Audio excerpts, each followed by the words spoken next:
నమస్కారం. ఎస్సీఎన్ వార్తల్లోకి స్వాగతం. ముందుగా ముఖ్యాంశాలు.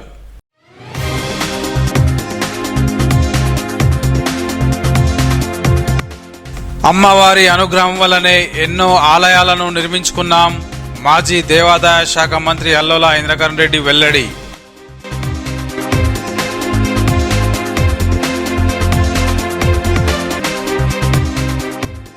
స్వాతంత్ర పోరాటంలో రామ్జీ గోండ్ పాత్ర ప్రముఖమైనది. 166వ వర్ధంతి సందర్భంగా పలువురు నివాళులు.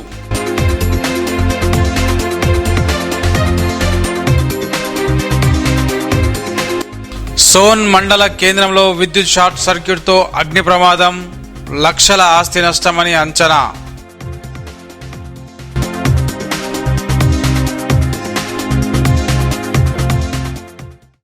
అమ్మవారి దయ వల్ల ఆలయాలను నిర్మించుకునే అవకాశం దేవాదాయ శాఖ మంత్రిగా తనకు వచ్చినందుకు ఎంతో సంతోషంగా ఉందని మాజీ మంత్రి అల్లోల ఇంద్రకరణ్ రెడ్డి అన్నారు. గురువారం పట్టణంలోని గాజులపేట శ్రీ చిలుకల చిన్నమ్మ ఆలయ విగ్రహ ప్రతిష్టాపన కార్యక్రమానికి హాజరైన ఐకే రెడ్డిని ఆలయ కమిటీ నిర్వాహకులు ఘనంగా స్వాగతం పలికారు. ఆలయంలో ప్రత్యేక పూజలు చేశారు. ఈ సందర్భంగా మాజీ మంత్రి అల్లోల ఇంద్రకరణ్ రెడ్డి మాట్లాడుతూ, గత దేవాదాయ శాఖ మంత్రిగా ఉన్నప్పుడు 20 లక్షల ఆలయానికి మంజూరు చేయడం జరిగిందని, అలాగే పట్టణంలోని పలు ఆలయాలు నిర్మించుకునే అవకాశం అమ్మవారు కల్పించినట్లు తెలిపారు. అమ్మవారి ఆశీస్సులతో అందరూ సుఖ సంతోషాలతో ఉండాలని ఆకాంక్షించారు.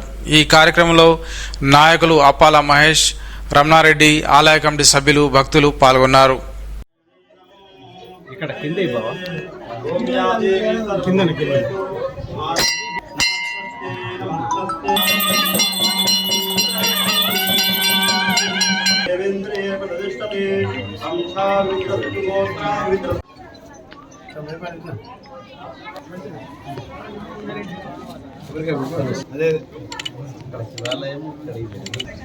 ₹20 లక్షలతో అప్పుడు దేవాదాయ శాఖ ఆధ్వర్యంలో తీసుకోవడం జరిగింది. ఇది మరి మనకు సంతోష్ గారు కాంట్రాక్టర్లు 3 రోజుల కార్యక్రమం కూడా ఇవాళ ప్రతిష్టాపన కార్యక్రమం జరిగినటువంటి విషయం. మరి ముఖ్యంగా మహిళలకు ఆరాధన దైవం పొద్దులు చేసి ఆడతల్లు మనం అందరం కూడా అమ్మవారిని మొక్కుకుంటాం. అమ్మవారి దయ వల్లనే మనము నిర్మల్లో జిల్లా కేంద్రం వచ్చింది, మనకు మెడికల్ కాలేజ్ వచ్చింది. దాదాపు దాంతో పాటు అన్ని రకాలుగా అభివృద్ధి కార్యక్రమాలు జరుగుతున్నాయి. తాగడానికి మంచినీళ్ళు కానీ, అదేవిధంగా మనకు విద్యుత్ శక్తి సమస్య లేకుండా ఈ వార్డులో ఉన్నటువంటి సమస్యలు అవన్నీ కూడా పరిష్కారము. రేపు గతంలో నీళ్ళ గురించి మనకి ఎంతో ఇబ్బందులు పడుతుంది, కరెంట్ గురించి ఇబ్బందులు పడ్డాము. మొదటి మేఘాపేట గ్రామ పంచాయతీలు ఉండే గాజంపేట భార్య కావ్య చైర్మన్ అయింది, వైస్ చైర్మన్ అయింది. చూసినట్టయితే బ్రహ్మాండంగా నిర్మాణ క్రమంలో నడుపుతున్నాం.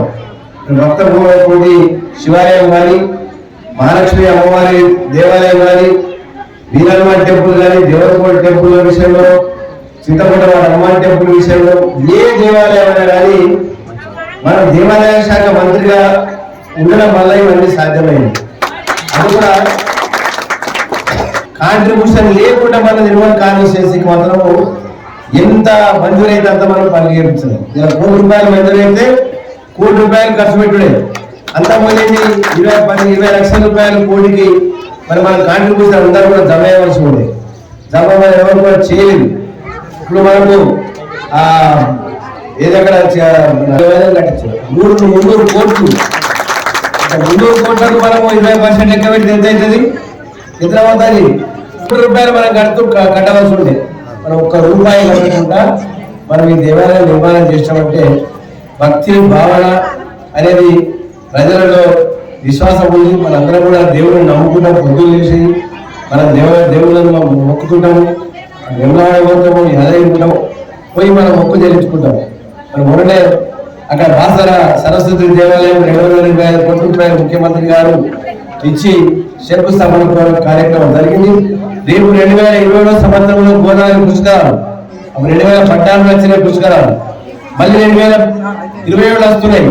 ఆ పుష్కరాల వరకు సగం పనులు చేయాలని చెప్పి చెప్పడం జరిగింది. అక్కడ ఆ పుష్కరాల సమయం అయినాక మళ్ళీ ఇంకొక ఏడాది బాధ పూర్తయితే అక్షరాభ్యాసం జ్ఞాన సరస్వతి అమ్మవారు చదువులు ఇచ్చే తల్లి కాబట్టి మనకు జ్ఞాన సరస్వతి అమ్మవారు కూడా భారతదేశంలో దక్షిణ రాష్ట్రాలలో ఒకటే ఒక సరస్వతి దేవాలయం ఉంది. ఉత్తర భారతదేశంలో కాశ్మీర్ దగ్గర ఉంది, అక్కడ ఎవరు ఓరు. ఇది ఒకటే ప్రాచుర్యత ఎక్కువ ఉంది. అందుకొరకు బ్రహ్మాండంగా నిర్వహించుకుంటాం. భారత స్వాతంత్ర ఉద్యమ చరిత్రలో రామ్జీ గోండ్ ప్రథముడు అని మాజీ ఎంపీ సోయం బాపురావు అన్నారు. గురువారం పట్టణంలోని చైన్ గేట్ వద్ద గల రామ్జీ గోండ్ 166వ వర్ధంతిని పురస్కరించుకుని నివాళులర్పించారు. ఈ సందర్భంగా మాట్లాడుతూ స్వాతంత్ర సంగ్రామ చరిత్రలో రామ్జీ గోండ్ పాత్రను విస్మరించారని పేర్కొన్నారు. బ్రిటిష్ పాలకులకు వ్యతిరేకంగా పోరాడిన నాయకుడని కొనియాడారు. ఈయన స్ఫూర్తితో ముందుకు సాగాలని పిలుపునిచ్చారు.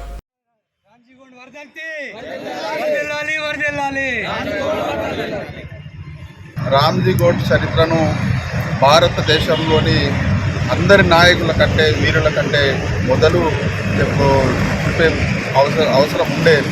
కానీ ఆనాడు ఆదివాసులకు వ్యతిరేకంగా మరి ఆనాడు రామ్జీ గోండ్ పోరాటాన్ని మర్చిపోయి మిగతా వాళ్ళ చరిత్రలు రాయడం జరిగిందే తప్ప రామ్జీ గోండ్ చరిత్ర రాయలేదు. కాబట్టి ఇప్పటికైనా రాష్ట్ర ప్రభుత్వాలను కేంద్ర ప్రభుత్వాలను మేము విజ్ఞప్తి చేసేది ఒకటే, ఆనాడు భారతదేశానికి స్వాతంత్రం కోసం భారతదేశ ప్రజల్ని ఆంగ్లేయులు అనేక ఇబ్బందులు పెడితే ఆనాడు ఎవరు కూడా ఆంగ్లేయులకు వ్యతిరేకంగా పోరాటం చేయడానికి ఎవరు కూడా ముందుకు రాకున్న సమయంలో మరి రామ్జీ గోండ్ నడుము కట్టి ఆంగ్లేయుల వ్యతిరేకంగా పోరాటం చేసిన వీరుడు, మొట్టమొదటి వీరుడు. కాబట్టి ఆనాడు ఆంగ్లేయులతోటి పోరాటం చేసి ఆంగ్లేయులకు కూడా చివరికి ఆంగ్లేయులతో గెలిస్తే ఆనాడు మళ్ళొక్క కుట్ర ఆంగ్లేయులు చేసి ఆనాటి నైజాం ప్రభుత్వంతో చేతులు కలిపి ఆనాడు రామ్జీ గోండ్ నిర్మల్లో ఉరి ఏదైతే మర్రి చెట్టుకు 1000 మంది రామ్జీ గోండ్తో పాటు 1000 మందిని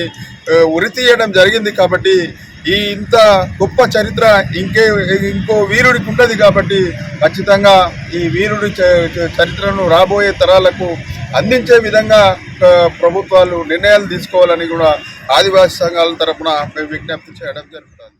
దేవరకోట ఆలయ అభివృద్ధికి కృషి చేయాలని మాజీ మంత్రి అల్లోల ఇంద్రకరెడ్డి సూచించారు. గురువారం ఇటీవల నియమితులైన దేవరకోట శ్రీ లక్ష్మీ వెంకటేశ్వర స్వామి చైర్మన్ ఆమెడ శ్రీనివాస్ ను మాజీ మంత్రిని మర్యాదపూర్వకంగా కలిసి ఆశీస్సులు తీసుకున్నారు. ఈ సందర్భంగా మాజీ మంత్రిని సన్మానించగా మాజీ మంత్రి సైతం నూతన చైర్మన్ ను సన్మానించారు. ఈ సందర్భంగా మాట్లాడుతూ ఆలయానికి వచ్చే భక్తులకు ఎలాంటి ఇబ్బందులు తలెత్తకుండా అన్ని ఏర్పాట్లు చేయాలని అన్నారు. ఈ కార్యక్రమంలో దేవరకోట మాజీ చైర్మన్ ఆమెడ కిషన్, నాయకులు మైపాల్ రెడ్డి, రమణారెడ్డి తదితరులు పాల్గొన్నారు. బ్రిటిష్ పాలనకు వ్యతిరేకంగా పోరాటం చేసిన మహనీయుడు రామ్జీ గోండ్ అని పలువురు కవులు, కళాకారులు పేర్కొన్నారు. రామ్జీ గోండ్ వర్ధంతిని పురస్కరించుకుని నిర్మల్ పట్టణంలోని డాక్టర్ కావేరీ గ్రంథాలయంలో ఆయన చిత్రపటానికి పూలమాల వేసి నివాళులర్పించారు. ఈ సందర్భంగా doctor Appala Chakradhar, doctor Damera Ramulu, doctor Krishnamraju, Nerella Hanumanthu, police భీమేష్లు మాట్లాడుతూ గిరిజనుల జీవన విధానాన్ని దెబ్బతీసే ప్రయత్నానికి వ్యతిరేకంగా బ్రిటిష్ పాలకులు వ్యతిరేకంగా పోరాడారని కొనియాడారు. బ్రిటిష్ సైన్యంకు వ్యతిరేకంగా పోరాడిన రామ్జీ గోండ్ ను నిర్మల్ ప్రాంతంలో 1000 మందిని ఒకే చెట్టుకు ఉరితీసి పోరాటాన్ని అణచాలని సూచించారని పేర్కొన్నారు. వీరమరణం పొందిన రామ్జీ గోండ్ స్ఫూర్తిని తర్వాతి తరాల స్వతంత్ర ఉద్యమానికి ప్రేరణగా నిలిచిందని అన్నారు. ఈ కార్యక్రమంలో పలువురు పాల్గొన్నారు. ఎందుకు చరిత్రలోకి వస్తలేదు, ఎందుకు పాలకులు పట్టించుకుంటలేరు అని అంటే దాని గురించినటువంటి ఉద్యమాలు లేవు కాబట్టి వాళ్ళు పట్టించుకుంటలేరు. ఇప్పుడు కొమరం భీమును పూర్తిగా బయట తీసుకొచ్చింది ఎవరు? ఉద్యమ కాలం లోపలనే, అంటే ఎప్పుడైతే ఆదిలాబాద్ జిల్లా లోపల అక్కడ ఎప్పుడైతే సాయుధ రైతాంగ పోరాటాలు బాగా ఉవ్వెత్తున ఎగిసిపడినాయో 1980s లోపల, మీకు చాలామందికి తెలుసో తెలియదో, పీపుల్స్ వారు గ్రూప్ నాయకత్వం లోపల అప్పుడు మొత్తం ఉట్నూరు ప్రాంతం లోపల విపరీతమైన ఉద్యమాలు జరిగినాయి. సరే, ఆ ఉద్యమాల వల్ల ఎంతవరకు లాభం జరిగింది, ఎంతవరకు నష్టం జరిగింది, ఇప్పుడు ఆ ఉద్యమంకి ఏమన్నా ఇప్పుడు ఆ ఉద్యమాన్ని కొనసాగించాల్సిన అవసరం లేదన్నది అందరికీ తెలుసు. ఇప్పుడు ఎవరు కూడా తుపాకులు పట్టుకొని యుద్ధం చేసే పరిస్థితి లేదు కదా. ఈ 80s లోపల అప్పుడు జరిగినటువంటి అంటే ఈ ఉత్తర తెలంగాణ సాయుధ రైతాంగ పోరాటాలలో భాగంగా ఉట్నూరు లోపల చాలా మటుకు ఉద్యమాలు జరిగినాయి. కాబట్టి ఆ ఉద్యమాలలో భాగంగా కొమరం భీములు మనము పూర్తిగా ఆయనను ముందు పెట్టుకొని ఆ ఉద్యమాలు నడపాల్సిన అవసరం వచ్చింది. బ్రిటిష్ సామ్రాజ్యవాదుల చేతులలో ఉరితీయబడ్డాడు. ఆయనకు అప్పుడు ఓన్లీ 24 సంవత్సరాలే. అప్పటికే ఆయన పోరాటం మొదలుపెట్టింది 18 సంవత్సరాల నుంచి అయితే 24 సంవత్సరాలు, 6 సంవత్సరాలు ఆ గిరిజనులను పట్టి పీడిస్తున్న వడ్డీ వ్యాపారులకు, తర్వాత భూస్వాములకు వ్యతిరేకంగా ఆయన పోరాడి ఆయన జైల్లో వేసి తర్వాత ఆయనను ఉరితీసిండు. మరి ఇన్ని యూనివర్సిటీలో చరిత్రకు సంబంధించినటువంటి అంశం కూడా ఉంది, చరిత్ర సంబంధించిన డిపార్ట్మెంట్ కూడా ఉంది. మరి చరిత్ర పరిశోధకులు కానీ ఎవరు కానీ ఇక్కడికి వచ్చి నిర్మల్కి వచ్చి 1000 మరల గురించి కానీ 1000 ఊళ్ళ మరి గురించి కానీ రామ్జీ గౌడ్ చరిత్ర గురించి కానీ ఎవరు పరిశోధన చేసిన పాపాన పోలే, ఇక్కడ ఒక పుస్తకాన్ని తీసుకొచ్చిన పాపాన పోలేదు. అందువల్ల చరిత్రకారులకు ఇప్పుడు కూడా విజ్ఞప్తి చేసేది ఏంటంటే మీరు తప్పనిసరిగా నిర్మల్ను సందర్శించి ఇక్కడ 1000 ఊళ్ళ మరి గురించి వృత్తాంతాన్ని తెలుసుకొని మరి పరిశోధించి ఈ యొక్క రామ్జీ గౌడ్ సమగ్రమైనటువంటి చరిత్ర పుస్తకాన్ని తీసుకురావాల్సిందిగా. భారతీయ తొలి స్వాతంత్ర సంగ్రామం 1857 సిపాయిల తిరుగుబాటు మనకందరికీ అవగతం. కానీ ఆ సమయంలోనే మన గడ్డ పైన జరిగిన ఒక అపురూపమైన ఒక మహాత్యాగ చరిత్ర నిజంగా మనకే తెలియకపోవడం ఒక రకంగా శోచనీయం. తెలిసినా కూడా అది 10 మందికి గుర్తించకపోవడం మరింత నిజంగా విడ్డూరం. మరి అటువంటి చరిత్రను మనం మరొకసారి భారతదేశం ప్రపంచవ్యాప్తంగా తెలియజేసే బాధ్యత మనందరికీ. నిమ్మనాయుడు చేసిన సారగమ్మ దగ్గర తీసుకపోలే, ఇంత ప్రాణం త్యాగం చేసిన రామ్జీ గౌడ్ 1000 ఊర్ల మర్రి దగ్గర తీసుకపోలే. మీ అందరికీ తెలుసా 1000 ఊర్ల మర్రి ఇక్కడ నిర్మల్లో ఉన్నదని? ఇంతమంది చూసి ఒకవేళ చూడకపోతే తెలుస్తుంది. శనివారం వస్తేనేమో ఇక్కడ గండిరామన్న దగ్గర, సోమవారం వస్తేనేమో అక్కడ ఛత్తీస్గఢ్కి తీసుకుపోయేది, లేకపోతే పోయేది. అప్పుడేది శ్రావణ మాసం కంపల్సరీ పోయేదాన్ని. అప్పుడు ఆ చెట్టు పైన అక్కడికి పోకుండా ఇంకో దిక్కు పొలాలకి నడుచుకుంటూ పోయేది అక్కడికి ఛత్తీస్గఢ్కి.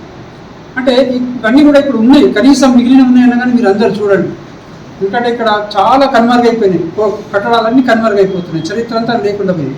నిర్మల్ల తెల్లోడు బర్మాల ఎత్తిండు జాతిని కాపాడ భీతి చెందగా నీవు నల్లతో చెడి తెల్ల బడవలంతా నీ పోరును చూసి తెల్ల మోకాలేసే ఇంగిలీసు రాని చెంగులాడే సామ్రాజ్య సైన్యాలు వంగి దండాలాడే పోలీసు స్టేషన్లు దాడులే జయించి వాళ్ళ తుపాకులతో వలగోడ్లే కట్టిన హా రాజీగౌడు దాదా నీకు దండాలు పారనెత్తుటి పోరున దండాలు అని గద్దార్ 1983 మేము ఇంటర్మీడియట్ సెకండ్ ఇయర్ ఉన్నప్పుడు వేదిక మీద వాడేదాకా కూడా మనకు రామ్జీ గౌడ్ 1000 ఊర్ల మరికి ఆయన వృద్ధియబడ్డ సంగతి మాకు తెలియదు. గడ్డ మీద ఇంత పెద్ద త్యాగం జరిగింది. ఒక 1000 మందిని ఒకేసారి ఈ నేల కోసం, అంటే ఎవరైతే త్యాగం చేసిండ్రో ఈ నేల కోసం ఎవరైతే వాళ్ళ ఊపిరి వదిలిండ్రో వాళ్ళని దానికి కూడా అధికారికంగా ప్రభుత్వ పరంగా ఎటువంటి వివరాలు లభించకుండా, ఎటువంటి బుక్లలో అన్న చెప్పినట్లు రిఫరెన్స్ లేకుండా, అంటే చరిత్రను కనుమరుగేసి పడేసిండ్రు. మరి హామీలు ఇస్తారు, హామీస్ రాసినప్పుడు హామీ ఇచ్చింది ఇప్పుడు మ్యూజియం చేద్దామని చెప్పేసి మళ్ళా గవర్నమెంట్ బతికించుకోవాలనుకున్నా, భావితరాలకు తెలాలనుకున్నా మనం ఖచ్చితంగా మన పిల్లలకు, మన ఫ్రెండ్స్కు, మన తోటలకు. కాంగ్రెస్ పార్టీ జిల్లా అధికార ప్రతినిధిగా నియమితులైన ముడుసు సత్యనారాయణ సోన్ మండల నాయకులు సన్మానించారు. ఈ కార్యక్రమంలో బీఎస్సీ చైర్మన్ కృష్ణప్రసాద్ రెడ్డి, ఉప సర్పంచ్ దాసర్ రాజేశ్వర్, రాము, దళిత సంఘాల నాయకులు రవీందర్, శ్రీనివాస్, సత్యం, భరత్ తదితరులు పాల్గొని సన్మానించారు.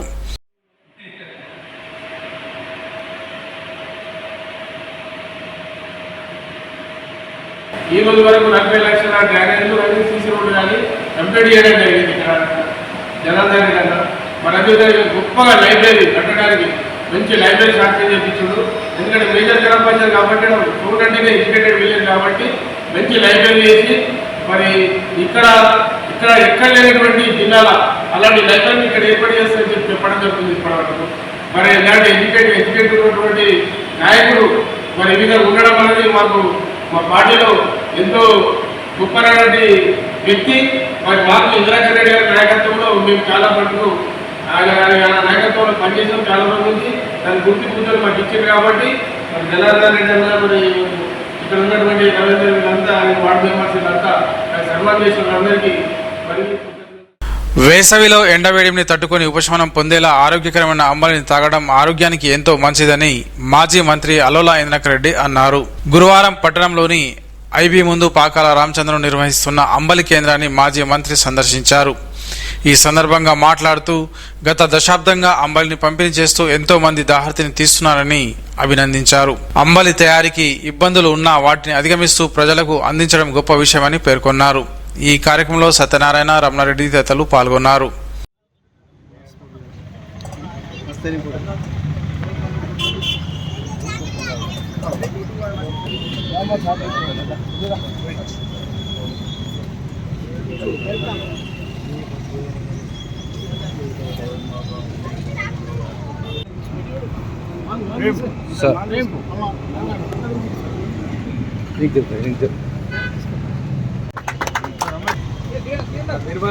పది సంవత్సరాల నుంచి ఈ అంబలి పంపిణీ ఉచిత అంబలి కార్యక్రమం నిర్వహిస్తున్నాడు.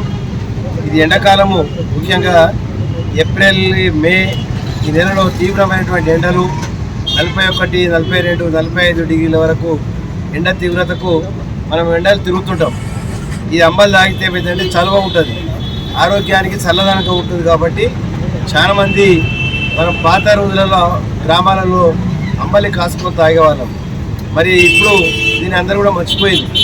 దాన్ని మన ప్రాకార రామచంద్ర గారు మరి స్వయంగా వారు ఇంట్లో దీన్ని ప్రతిరోజు దానికి బాగా కార్యక్రమాలు ఉంటాయి. కట్టెల పొయ్యి మీద మనము చేసి దానికి ఊరగాయ పచ్చడి మరి దాంట్లో కొద్దిగా కలుపుకొని ఈ అంబలి తాగితే చాలా టేస్ట్గా ఉంటుంది, ఆరోగ్యంగా మంచిది, చలువ ఉంటుంది. కాబట్టి ఎండాకాలము ఎండ దెబ్బ తగలకుండా కూడా ఉంటుంది. కాబట్టి దీన్ని వారు నిర్వహిస్తున్నటువంటి ఈ సేవా కార్యక్రమానికి గతంలో కూడా వారికి ఒక స్వచ్ఛంద కార్యక్రమంలో సర్టిఫికేట్ కూడా ఇవ్వడం జరిగింది. ఇటువంటి సేవ చేసే వాళ్ళను ప్రభుత్వం కానీ ప్రజలు కానీ ఎప్పుడు కూడా గుర్తుంచుకోవాలని చెప్పి నేను తెలియజేస్తున్నాను. మరి 2015లో మన మాజీ మంత్రివర్యులు 6/2015లో రాష్ట్ర మంత్రిగా ఉంటూ మరి దేవాదాయ శాఖ మంత్రిగా, ఫారెస్ట్ మినిస్టర్గా ఉన్నప్పుడు ఈ కార్యక్రమాన్ని వారి చేతుల మీద మేము ప్రారంభించడం జరిగింది. మరి ఆ యొక్క సంకల్పం, ఆ సందర్భం ఏదైతే సందర్భంలో మనం ఇక్కడ సారి ఇనాగ్రేషన్ చేసిండో ఇప్పటి వరకు కూడా భగవంతుడి యొక్క అయ్యప్ప అనుగ్రహంతో ఈ కార్యక్రమం నిర్వీరంగా కొనసాగుతుంది. ఎందుకంటే చేసినటువంటి సందర్భం చాలా ఇంపార్టెంట్. అందుకొరకే వారి యొక్క బ్లెస్సింగ్స్ ఎందుకంటే ఎల్లవేళ ఉంటాయి. అదేవిధంగా కాకుండా సార్ ఆధ్వర్యంలో ఇంకా కార్యక్రమాలు కూడా మేము ఎల్లవేళ చేస్తూ ముందుకు తీసుకెళ్తామని కూడా కోరుకుంటూ. బ్రిటిష్ సైన్యాన్ని వణికించిన గొప్ప వీరుడు రామ్జీ గోండ్ అని తెలంగాణ ప్రదేశ్ కాంగ్రెస్ కమిటీ రాష్ట్ర ప్రధాన కార్యదర్శి ఎంబడి రాజేశ్వర్ అన్నారు. రామ్జీ గోండ్ వర్ధంతిని నిర్మల్లోని 1000 ఊడల మర్రి వద్ద ఘనంగా నివాళులర్పించారు. ప్రతి ఒక్కరూ ఆయన ఆదర్శంగా తీసుకోవాలని అన్నారు. నైతాం భీమరావు, వెంకన్న గారి భూమయ్య, స్వదేశ్ పరికిపండ్ల గంగాధర్, శ్రీనివాస్ గౌడ్, రాథోడ్, అంబాజీ తదితరులు పాల్గొన్నారు.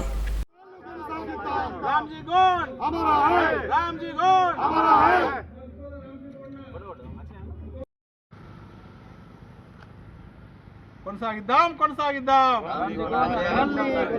కొనసాగిద్దాం కొనసాగిద్దాం కొనసాగిద్దాం కొనసాగిద్దాం. సోన్ మండల కేంద్రంలోని ఓ వైన్ షాప్లో షార్ట్ సర్క్యూట్తో అగ్నిప్రమాదం సంభవించింది. బాధితుల కథనం ప్రకారం బుధవారం రాత్రి వైన్ షాప్లో మూసివేసి వెళ్లారు. గురువారం ఉదయం షాప్లో నుంచి పొగలు రావడం గమనించిన స్థానికులు యాజమానికి సమాచారం అందించారు. అక్కడికి చేరుకుని అగ్ని ప్రమాద సిబ్బందికి తెలపడంతో హుటాహుటిన ఘటనా స్థలానికి చేరుకుని మంటలను ఆర్పివేశారు. ఈ ప్రమాదంలో సుమారు 25 లక్షల రూపాయల ఆస్తి నష్టం జరిగినట్లు యజమాని పేర్కొన్నారు.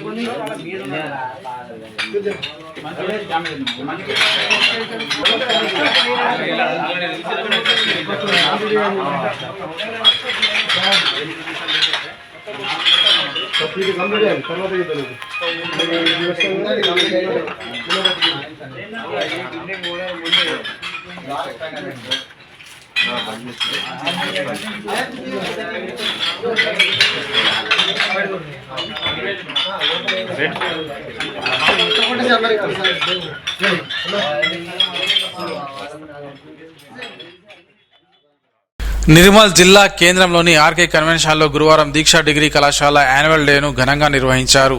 ఈ కార్యక్రమానికి ప్రభుత్వ డిగ్రీ కళాశాల వైస్ ప్రిన్సిపల్ యు గంగాధర్ ముఖ్య అతిథిగా హాజరై జ్యోతి ప్రజ్వలన చేసి కార్యక్రమాన్ని ప్రారంభించారు. అనంతరం ఆయన మాట్లాడుతూ ప్రతి విద్యార్థి మంచి లక్ష్యాలను ఎంచుకొని ఉన్నత శిఖరాలను అధిరోహించాలని ఆకాంక్షించారు. అలాగే పోటీ ప్రపంచంలో ఎప్పటికప్పుడు స్కిల్స్ అప్డేట్ చేసుకోవాలని అన్నారు. అంతకుముందు విద్యార్థులు ప్రదర్శించిన పలు సాంస్కృతిక కార్యక్రమాలు అందరినీ ఆకట్టుకున్నాయి. ఈ కార్యక్రమంలో గవర్నమెంట్ డిగ్రీ కాలేజ్ అధ్యాపకులు శ్రీహరి, దీక్ష డిగ్రీ కళాశాల principal M Sridhar, director Sri Venkatareddy, T Pramodarao, K Shankar, అధ్యాపకులు, విద్యార్థులు తదితరులు పాల్గొన్నారు.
ప్రియమైన విద్యార్థులారా, మీరందరూ కూడా ఒకటే చెప్తాను, ఒక లక్ష్యాన్ని నిర్దేశించుకోండి.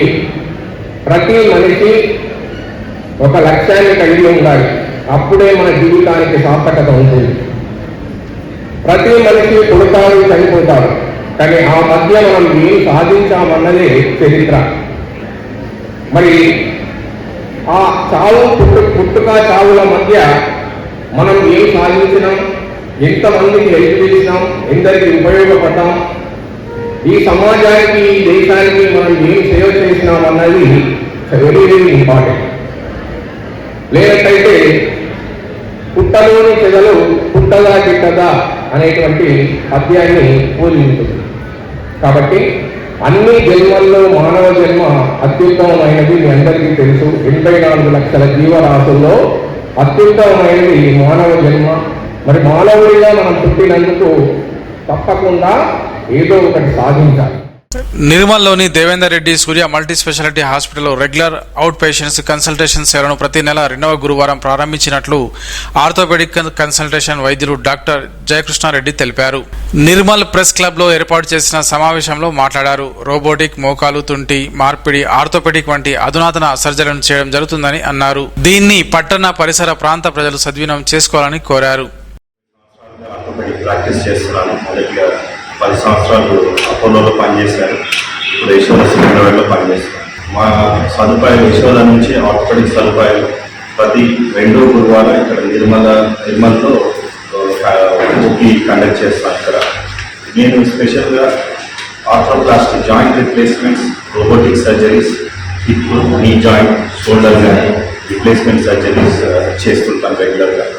తర్వాత స్పోర్ట్స్ మెడిసిన్ అంటే లిగమెంట్ ఇంజురీస్, మోకాల్లో కానీ భుజంలో కండరాలు కట్ కావడం, వాటికి నీ హోల్ సర్జరీస్, ఆర్థ్రోస్కోపీ సర్జరీస్ అనే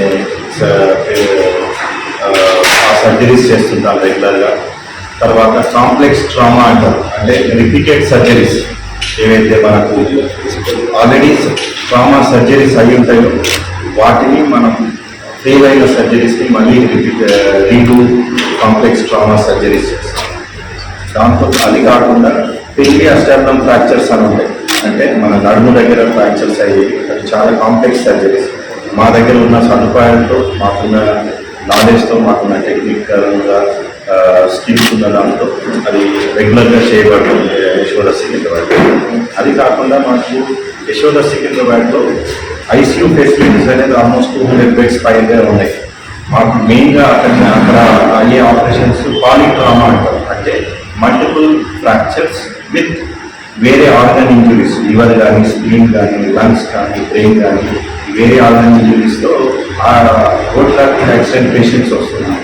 వాటిని మల్టీ డిసిప్లినరీ టీమ్గా ఇంటెన్సివిస్ట్ కానీ, ఫిజిషియన్ కానీ, సర్జన్ కానీ, ఆర్థోపెడిషన్ కానీ అందరం కలెక్టివ్గా ప్లాన్ చేసుకుని సర్జరీస్ చేయడం వల్ల పేషెంట్ రికవరీ కూడా బాగుంటుంది. రోబోటిక్ సర్జరీస్, లేటెస్ట్ టెక్నాలజీ, దానివల్ల పేషెంట్ స్పెసిఫిక్ ప్రోగ్రామ్ అనేది డెవలప్ చేయొచ్చు ఆన్ టేబుల్ అక్కడే. సో దాన్ని మనం ఎగ్జిక్యూట్ చేస్తే పేషెంట్ రికవరీ ఫాస్ట్ ఉంటుంది, త్వరగా నడవగలుగుతారు, ప్లస్ ఎక్కువ రోజులు ఆ లోపల పెట్టిన జాయింట్ కూడా ఎక్కువ రోజులు పనిచేస్తుంది. సో రోబోటిక్ అడ్వాంటేజ్ అది.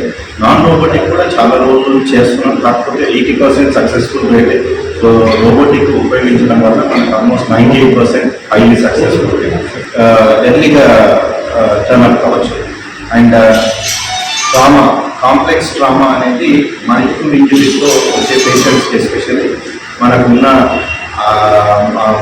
మల్టీ డిపార్ట్మెంట్స్ అందరూ కలిసి ఇన్వాల్వ్ అయ్యి మల్టీ డిసిప్లినరీగా పనిచేయడం వల్ల పేషెంట్ రికవరీ అనేది బెటర్గా ఉంటుంది. అలాగే సూర్య హాస్పిటల్లో కూడా అందుబాటులో, 2 హాస్పిటల్లో కూడా అందుబాటులో. ఇక్కడ ప్రతి నెల 2వ గురువారం. వార్తలు ముగించే ముందు ముఖ్యాంశాలు మరోసారి.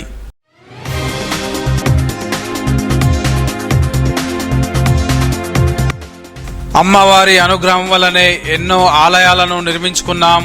మాజీ దేవాదాయ శాఖ మంత్రి అల్లోల ఇంద్రకరణ్ రెడ్డి వెల్లడి.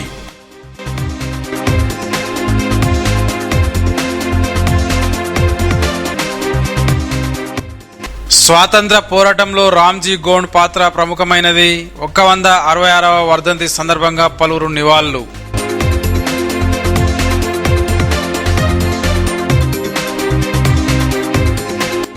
సోన్ మండల కేంద్రంలో విద్యుత్ షార్ట్ సర్క్యూట్తో అగ్ని ప్రమాదం, లక్షల ఆస్తి నష్టమని అంచనా.